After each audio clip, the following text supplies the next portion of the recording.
Hi, this is Dr. Belinda C. Robbins, and welcome to Let's Get on the Same Page. I have a wonderful guest with me tonight, y'all. Her name is Miss Liz Yancey, beautiful psalmist. I met her a few weeks ago at a women's conference, and I was really just taking in everything that was going on at the conference, but at the end, when we all came together to pray, Kenya Phillips, the young lady we had on the program a few weeks ago, called her up to sing, and she just blew me away.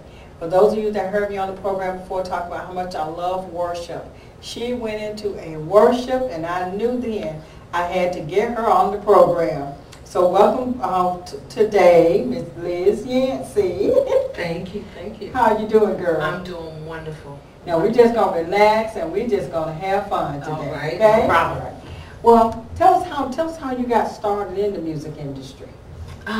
It was years ago. I started singing house music, and I put a twist to it and started singing gospel house music. But you know, the roots are from the church, so I grew up in the Baptist church, singing on the choir, singing in the little devotional services and things like that. So growing up in the church and singing house music and just continuing to just sing and going to school for music as well. Okay, for those of us that don't know what house music, what was on the radio? Yes, actually it has a little fast beat to it. Oh, okay. Yeah, it's just like hype music. Oh, okay. Yeah, the kind I was telling my daughter was. Yes, okay. Yeah. Yes, but she has a little demo CD out right about now, and I tell you, I listened to it, and even the hip hop, she went from hip hop to worship, and I love it because it appeals to every age group. You know, my daughter can do the hip hop thing, and there's nothing wrong with that, as long as it's gospel hip hop. Yes. I have no problem with it. But like I said, I love worship. Yes. I love worship. And, you know, we were talking before the program came on. Tell me your little theory about the entertainment thing. My theory of entertainment is when you enter into the room and the word is being spoken, and tame is to contain, to hold something. You should grab onto whatever was meant for you. And entertainment, and you just have to give it a twist, because God is in the midst of it all. Yes. And you got to put God first. If you put God before the entertainment and allow the word of God to flow through that and contain that word, because it was meant for you. It was meant for you. You know, how we got on the subject, y'all, was the fact that a lot of times when we have musicians to come forward, a lot of times they're geared toward entertaining, or the people looking for someone to entertain them. And I believe that when we have praise, you know, it said praise invites the presence of God. Yes. Worship, you're inhabiting His presence, and so something's supposed to happen in the midst of praise and worship. And I don't want people just be entertained. I want them to be delivered and set free. Healed, delivered, and set free. Even before the pastor get up to speak, those yokes should be broken. And this through the praise and worship team, or praise and worship leader, or psalmist.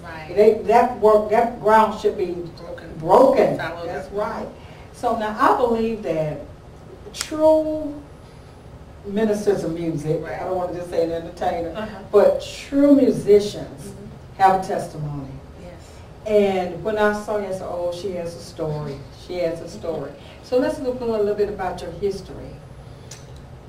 My history. My history, it starts out young teen, pregnant teen. Had my first child at the age of 16. Single mother for a very long time. Married, but was in a very abusive marriage. Coming out of an abusive marriage, still being a single mom for about 17 years. And going through those trials and tribulations, you know, at one point being homeless, not having anywhere to go or anywhere to turn to. Just depending on God, listening to that voice, that first mind, because my grandma always told me, listen to that first mind, girl.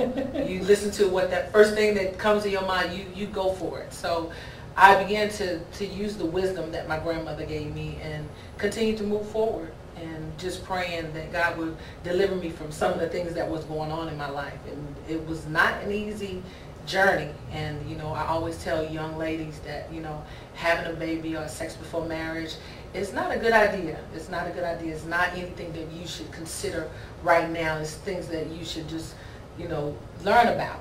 You should learn about those things. Learn about or even hearing the testimonies, because even though you went through a lot of things, you know, let's start off even with being a single parent. Right. And, you know, being a mother at Right. 16, you're still a child yourself. Exactly. You know, you haven't even experienced life and enjoyed life. Right. That's still part of your childhood. It is. You know, and you were robbed of that. And even in that, sometimes we can look at a situation and be so devastating and so horrible or whatever, but you can take that same situation and turn around and minister to somebody else. Yes, you know, that testimony alone, and look at where you are today. Exactly. You know, you made it through being a single mother. You made it through an abusive relationship. And see, some people don't come out of abusive relationships. Let's go into that a little bit more. Being in that abusive relationship, just being beaten almost every day for no reason at all, and things are going through my mind wondering why me, and having small children at the time, you know, and my husband, you know, my ex-husband just putting things out on the lawn and just locking the door and just leaving us out there, you know, to really strive for our own. And it was a very hurting situation. But there's one thing I learned in the midst of all that he had done to me in that abusive relationship. He bend, but I didn't break. And the one thing about God is a God that watches over you and keep you. And through those trials and tribulations, through all that abuse, even though the enemy knew what God had planned for me, it was his duties to try to break me. That's but right. It didn't work. It made me stronger. It was something about the foundation that was put in you. Oh, and yes. I thought about what you said. Oh, yeah. You know, remember what you said, and being a child, even, you know, you were in a denominational church or a Right. Baptist church, but I could tell that your grandmother had imparted some things Oh, yes. in you, Oh, yes. imparted wisdom in you. And that, I pray to be that type of a grandmother, yes. you know, that I could deposit something into my grandchildren that will keep them. You know, I mean, even through my childhood, my grandmother would always say, baby, read Psalm 17 and John 14th chapter and whatever I was going through at that time, I would read it. And it seemed like God would just bring me through it, even though I did not have a true relationship with him at that time. But I thank God that he searched the hearts. Yes, and you learn, when you learn your relationship with God, you feel grandmother's relationship, but you learn your own relationship. Yes. And I think that, you know, for a while, you live off grandmother's God. But now you got to seek God for yourself. Yes. And seeking him for yourself takes you to another level. It does. And I just thank God for that, for learning my relationship with him and doing the things that I needed to do for my children. Yes. So it worked out. It worked out. But like I said, the biggest thing was when my ex-husband came back to ask for forgiveness. Oh, now that's awesome.